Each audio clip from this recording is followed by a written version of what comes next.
Hi hello ನಮಸ್ಕಾರ ಸ್ನೇಹಿತರೆ. ಏನಪ್ಪ ಆಗ್ತದೆ ಇಲ್ಲಿ ಫೈನಲಿ ಎಲ್ಲ ರೀತಿಯ ಮದುವೆ ಸಮಾರಂಭದಲ್ಲಿ ಎಲ್ಲರೂ ಕೂಡ ಬ್ಯುಸಿ ಆಗಿದ್ರೆ, ಈ ಕಡೆ ಶ್ರೇಷ್ಠ ಮಾತ್ರ ಸಂಭ್ರಮನ ಹೇಗೆ ಹಾಳು ಮಾಡೋದು ಅಂತ ಸ್ಕೆಚ್ ಆಗ್ತಿದ್ದಾಳೆ, ಪ್ಲ್ಯಾನ್ ಮಾಡ್ತಿದ್ದಾಳೆ. ಆದರೆ ಅದಕ್ಕೆಲ್ಲ ಅವಕಾಶ ಮಾಡಿಕೊಡ್ತಾರೆ ಈ ಕಡೆ ತಾಂಡವನ ಮಕ್ಕಳು ಹಾಗೆ ಪೂಜಾ ಇಬ್ಬರು ಕೂಡ. ಏನಾಗ್ತದೆ ಇದು ಎಲ್ಲವನ್ನ ಕೂಡ ತಿಳ್ಕೊಬೇಕು ಅಂದರೆ ಈಗಲೇ ನಮ್ಮ ಈ ಚಾನಲ್ನ ಸಬ್ಸ್ಕ್ರೈಬ್ ಮಾಡಿ, ಹಾಗೆ ಒಂದು ವಿಡಿಯೋವನ್ನು ಪೂರ್ತಿಯಾಗಿ ನೋಡಿ.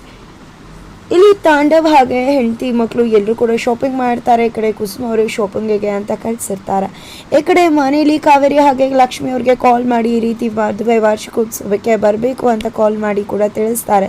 ಬಟ್ ಅವರು ಸೂಪರ್ ಜೋಡಿ ಕಾಂಪಿಟೇಷನ್ಗೆ ಹೋಗಬೇಕಾಗಿರೋದ್ರಿಂದ ಬರುವುದು ಅನುಮಾನ ಅಂತಾನೆ ಹೇಳ್ತಾರೆ. ನನ್ನ ಕರ್ತವ್ಯ ಕರೆದಿದ್ದೀನಿ, ಬರುವುದು ಬಿಡುವುದು ಅವರಿಷ್ಟ ಅಂತ ಹೇಳ್ತಾರೆ. ಜೊತೆಗೆ ಅಕ್ಕಪಕ್ಕದವ್ರನ್ನೂ ಕರೆದಿದ್ದೀನಿ, ಬರುವುದು ಬಿಡುವುದು ಅವರಿಷ್ಟ, ನನ್ನ ಕರ್ತವ್ಯ ನಾನು ಮಾಡಿದ್ದೀನಿ ಅಂತ ಕುಸುಮ ಅವ್ರು ಹೇಳ್ತಾರೆ. ನಂತರ ಇದೆಲ್ಲ ಆಗ್ತಾ ಇದ್ರೆ ಈ ಕಡೆ ತಾಂಡವ್ಗಂತೂ ಸ್ವಲ್ಪ ಕೂಡ ಇಷ್ಟ ಇಲ್ಲ ಭಾಗ್ಯ ಜೊತೆ ಶಾಪಿಂಗ್ ಮಾಡೋದು. ಬಟ್ ಮಕ್ಕಳಿಗೋಸ್ಕರ ಶಾಪಿಂಗ್ ಮಾಡಬೇಕಾಗಿದೆ. ಜೊತೆಗೆ ತಾಂಡವ್ ಅನ್ಕೊಳ್ಳೋ ಆ ಒಂದು ಮಾತು ಖಂಡಿತ ತುಂಬಾ ನೋವನ್ನು ತರಿಸುತ್ತೆ. ಮನಸ್ಸಲ್ಲೇ ಅನ್ಕೋತಾರೆ, ಇವಳಿಗೆ ಹೇಗೋ ಜೀವನಾಂಶ ಆಗಿದ್ರೆ ಕೊಟ್ಬಿಡ್ಬಹುದಿತ್ತು ಖುಷಿಯಿಂದ. ಆದರೆ ಗಂಡನಾಗಿ ಇವಳಿಗೆ ಶಾಪಿಂಗ್ ಮಾಡಿಸೋದು ಅಂದರೆ ತುಂಬಾ ಕಷ್ಟ, ತುಂಬಾ ನೋವಾಗತಕ್ಕಂಥ ವಿಷಯ.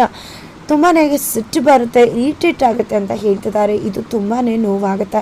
ಜೊತೆಗೆ ಶಾಪಿಂಗ್ ಎಲ್ಲ ಮಾಡ್ತಾರೆ. ಬಟ್ ಇವರು ಎಲ್ಲರೂ ಕೂಡ ಶಾಪಿಂಗ್ ಮಾಡ್ತಾ ಖುಷಿಯಾಗಿರುವುದನ್ನು ಸುಂದರಿ ಅವರು ಹೊರಗಡೆ ಬರಲಾಗಿ ಅದನ್ನು ನೋಡಿ ವಿಡಿಯೋ ಮಾಡಿಕೊಂಡು ಅದನ್ನು ಶ್ರೇಷ್ಠಗೆ ಕಳಿಸ್ಬಿಡ್ತಾರೆ.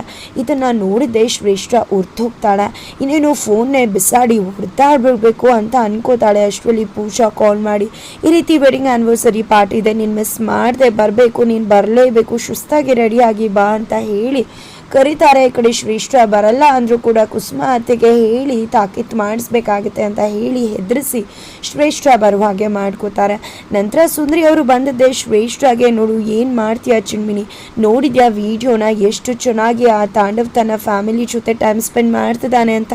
ಇನ್ನು ನೆನೆಸ್ಕೊಂಡು ಬರ್ತಾನೆ, ಇನ್ನು ಮದುವೆ ಆಗೋ ವಿಷಯ ಅಂತೂ ದೂರದ ಮಾತು ಅಂತಿದ್ರೆ ಅದು ಹೇಗೆ ಸಾಧ್ಯ? ಖಂಡಿತ ಎಲ್ವೂ ಕೂಡ ಆಗತ್ತೆ.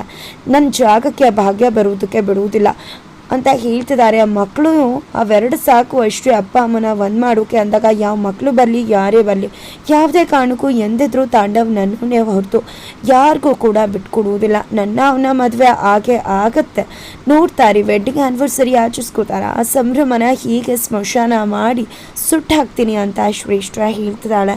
ನಂತರ ಈ ಕಡೆ ಭಾಗ್ಯ ಮತ್ತು ತಾಂಡವ್ ಎಲ್ಲರೂ ಕೂಡ ಶಾಪಿಂಗ್ ಮಾಡಿ ಮನೆಗೆ ಹೋಗ್ತಾರೆ. ಶಾಪಿಂಗ್ನೆಲ್ಲ ನೋಡಿದ್ದೆ ಅಮ್ಮಂಗೆ ಖುಷಿ ಆಗಿಬಿಡತ್ತೆ. ಈ ಕಡೆ ಪಪ್ಪಾಗೆ ಮಮ್ಮಗೆ ಪಪ್ಪಾನೇ ಡ್ರೆಸ್ ಆಯ್ಕೆ ಮಾಡಿದ್ರು ಅಂತ ತಿಳಿಸ್ತಾರೆ.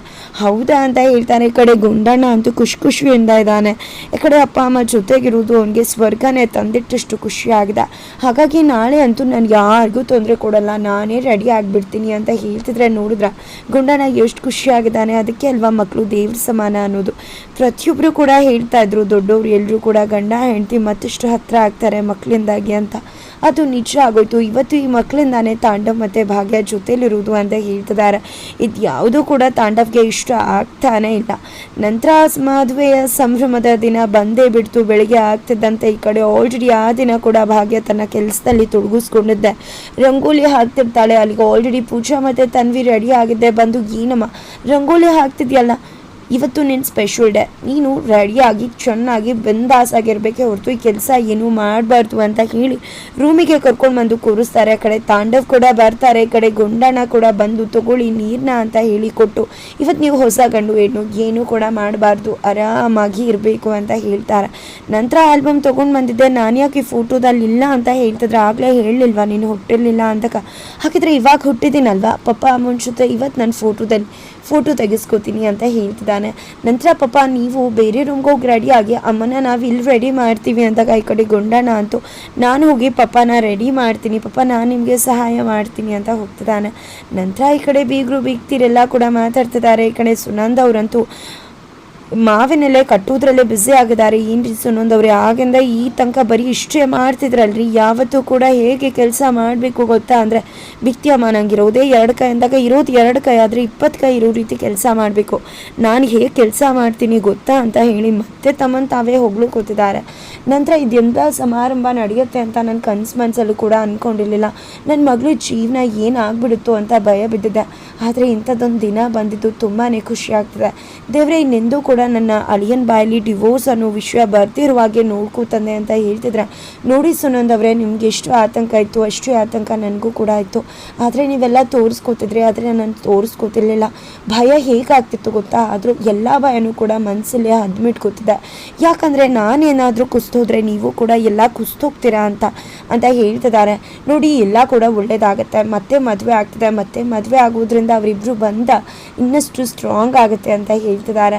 ನಂತರ ಈ ಕಡೆ ನನ್ನ ಮಗಳು ಜೀವನ ಮತ್ತೆ ಆ ರೀತಿ ಆಗಿಬಿಟ್ರೆ ಅದನ್ನು ಸಹಿಸೋ ಶಕ್ತಿ ನನಗಂತೂ ಇಲ್ಲ ಅಂತ ಹೇಳ್ತಿದ್ರೆ, ಅಯ್ಯೋ ಬಿಕ್ತಿಯಮ್ಮ ಏನಿದು ಇಷ್ಟೊಂದು ಅಳ್ತಿದ್ರ? ಮದುವೆ ಆದಾಗ ಭಾಗ್ಯ ಜವಾಬ್ದಾರಿ ಕಳಿಸ್ತು ಅಂತ ಹೇಳಿ ತುಂಬ ಖುಷಿಯಾಗಿ ಕಳಿಸ್ಕೊಟ್ರಿ, ಇವಾಗ ನೋಡಿದ್ರೆ ಇಷ್ಟೊಂದು ಕಣ್ಣೀರು ಹಾಕ್ತಿದ್ದಾರಲ್ಲ ಅಂತ ಹೇಳ್ತಿದ್ರೆ, ಈ ಕಡೆ ಸುನಂದವರು ನಾನು ಯಾವುದೇ ವಿಷಯದಲ್ಲಿ ಯಾರಿಗೆ ಏನೇ ಇರಬಹುದು, ಆದರೆ ನನ್ನ ಮಗಳು ವಿಷಯದಲ್ಲಂತೂ ನನ್ನಿಂದ ಇದು ಯಾವುದನ್ನ ಕೂಡ ಸಹಿಸೋಕ್ಕಾಗಲ್ಲ ಅಂತ ಹೇಳ್ತಿದ್ದಾರೆ. ಅಷ್ಟರಲ್ಲಿ ಶ್ರೇಷ್ಠ ಬಂದಿದೆ, ಇದು ಎಲ್ಲವನ್ನೂ ಕೂಡ ಕೇಳಿಸ್ಕೊತಿದ್ದಾಳೆ. ಫೈನಲಿ ಸುನಂದ ಅವರ ಯಜಮಾನ್ರ ಪಾತ್ರಧಾರಿ ಬದಲಾಗಿದ್ದಾರೆ. ನಂತರ ಇದೆಲ್ಲವೂ ಇತ್ತ ಕಡೆ ಆಗ್ತಾ ಇದ್ರೆ ಆ ಕಡೆ ತಾಂಡವ ಹಾಗೆ ಭಾಗ್ಯ ಇಬ್ಬರು ಕೂಡ ಮುದ್ದಾಗಿ ಮಧುಮಗಳ ಹಾಗೆ ಇಬ್ಬರು ಹೊಸದಾಗಿ ತುಂಬ ಚೆನ್ನಾಗಿ ರೆಡಿ ಆಗಿದ್ದಾರೆ, ತುಂಬ ಚಂದವಾಗಿ ಕಾಣಿಸ್ತಿದ್ದಾರೆ ಕೂಡ. ನಂತರ ಈ ಕಡೆ ಶ್ರೇಷ್ಠ ಮನೆಗೆ ಬರ್ತಿದ್ದಾಗೆ ಇವ್ರ ಮಾತುಗಳನ್ನ ಕೇಳಿ ಫುಲ್ ಸಿಟ್ಟು ಮಾಡಿಕೊಂಡು ಕೋಪದಲ್ಲಿ ಅಲ್ಲಿ ಇರೋ ತೋರಣನ, ಹೂವಿನ ತೋರಣನ ಕಿತ್ತೆ ಹಾಕೇ ಬಿಡ್ತಾಳೆ. ಅದರ ಬರದಲ್ಲಿ ಮಾವಿನ ತೋರಣ ಕೂಡ ಕಿತ್ತು ಹೋಗುತ್ತೆ. ಈ ಕಡೆ ಇದನ್ನು ಗಮನಿಸೇ ಬಿಡ್ತಾರೆ ಕುಸುಮ ಹಾಗೆ ಸುನಂದ ಆಂಟಿ ಇಬ್ಬರು ಕೂಡ. ಬಟ್ ಇಂಟೆನ್ಷನಲಿ ಕಿತ್ತಾಕಿದ್ದಾರೆ ಅನ್ನೋದು ಗೊತ್ತಾಗೋದಿಲ್ಲ. ನಂತರ ಸುನಂದವರು ಏನು ಕಾಣ್ಕೊಂಡು ಬರೋಕ್ಕಾಗಲ್ವಾ? ಕಾಣಿಸಲ್ವಾ? ಈಗ ತಾನೇ ಎಲ್ಲ ಕೂಡ ಮಾಡಿದರೆ ಎಲ್ಲ ಕೂಡ ಕಿತ್ತಾಕ್ಬಿಟ್ಟಿಯಲ್ಲ ಒಮ್ಮೆಲೆ. ಇನ್ನೂ ಕೂಡ ಸಮಾರಂಭನೇ ಶುರುವಾಗಿಲ್ಲ, ಆಲ್ರೆಡಿ ಅಪ್ಶುಕನ ಮಾಡೋಕೆ ಬಂದಿದ್ದಾಳೆ ಅಂತ ಹೇಳ್ತಿದ್ರೆ, ಈ ಕಡೆ ಕುಸುಮ ಅವರು ಹೋಗಿದ್ದೆ ತಟ್ಟೆಲಿರೋ ಹೂವು ಹಾಗೆ ಮಾವಿನೆಲೆ ಎಲ್ಲವನ್ನ ಕೂಡ ತೊಗೊಂಡು ಬಂದು ಈ ಕಡೆ ಶ್ರೇಷ್ಠ ಮುಂದೆ ಇಡ್ತಾರೆ. ನೋಡು, ಇಲ್ಲಿ ಮಾವಿನೆಲೆ ಇದೆ, ಹೂ ಇದೆ, ಈ ಹೂವಿನಲ್ಲಿ ಹೂವಿನ ತೋರಣ, ಮಾವಿನೆಲೆಯಲ್ಲಿ ತೋರಣನ ಕಟ್ಟಬೇಕು ನೀನು, ಜೊತೆಗೆ ಸ್ಲಿಪ್ಪರ್ ಬಿಟ್ಟು ಕಟ್ಟಬೇಕು ಅನ್ನೋ ಪ್ರಜ್ಞೆ ಇದೆ ಅಲ್ವಾ, ಅದನ್ನು ಕೂಡ ಸಬ್ಸ್ಕ್ರಿಪ್ರೇಟಾಗಿ ಹೇಳಬೇಕಾ ಅಂತಿದ್ದಾರೆ. ನೋಡು, ಹೊರಗಡೆ ಕೂತ್ಕೊಂಡು ಅದನ್ನೆಲ್ಲ ಕಟ್ಟು, ತೋರಣ ಹಾಕಿ ಬಾಗ್ಲಿಗೆ ಹಾಕಿ, ಆ ನಂತರ ಕಸ ಉಳಿದಿರೋದನ್ನೆಲ್ಲ ಕ್ಲೀನ್ ಮಾಡಿ, ಆ ನಂತರ ಕಾಲು ತೊಳ್ಕೊಂಡು ಬಳಗಾಲಿಟ್ಟು ಒಳಗೆ ಬರಬೇಕು. ಅಲ್ಲಿ ತನಕ ಯಾವುದೇ ಕಾರಣಕ್ಕೂ ಕೂಡ ನಿನಗೆ ಈ ಮನೆ ಪ್ರವೇಶ ಇಲ್ಲ ಅಂತ ಹೇಳ್ತಿದ್ದಾರೆ. ಇದರಿಂದ ಶ್ರೇಷ್ಠಗಂತೂ ಫುಲ್ ಸಿಟ್ಟಾಗ್ತದೆ. ಈ ಕಡೆ ಪೂಜಾ ಹಾಗೆ ಗುಂಡಣ್ಣ ಇಬ್ಬರು ಕೂಡ ಶ್ರೇಷ್ಠನ ನೋಡಿ ಆಡ್ಕೊಂಡು ನಗ್ತಾ ಕಾಲು ಎಳಿತಿದ್ದಾರೆ. ಈ ಕಡೆ ಶ್ರೇಷ್ಠ ಅಂತೂ ಉರ್ದೋಗ್ತಿದ್ದಾಳೆ.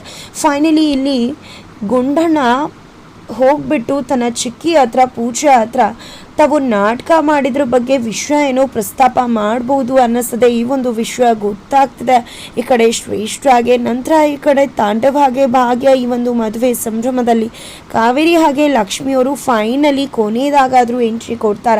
ಅಕ್ಕನ ಮದುವೆನ ಮಿಸ್ ಮಾಡ್ಕೊಂಡು ಬಿಡ್ತಾಳೆ ಲಕ್ಷ್ಮಿ? ಖಂಡಿತ ಇಲ್ಲ ಅನ್ಸುತ್ತೆ. ಹಾಗಾದರೆ ಲಕ್ಷ್ಮಿ, ವೈಷ್ಣವ್, ಕಾವೇರಿ ಅವರ ಆಗಮವಾಗುತ್ತೆ. ಈ ಕಡೆ ಶ್ರೇಷ್ಠ ಏನು ಮಾಡ್ಬೋದು ತಿಳ್ಕೊಬೇಕು ಅಂದರೆ ಮುಂದಿನ ವಿಡಿಯೋಗೂ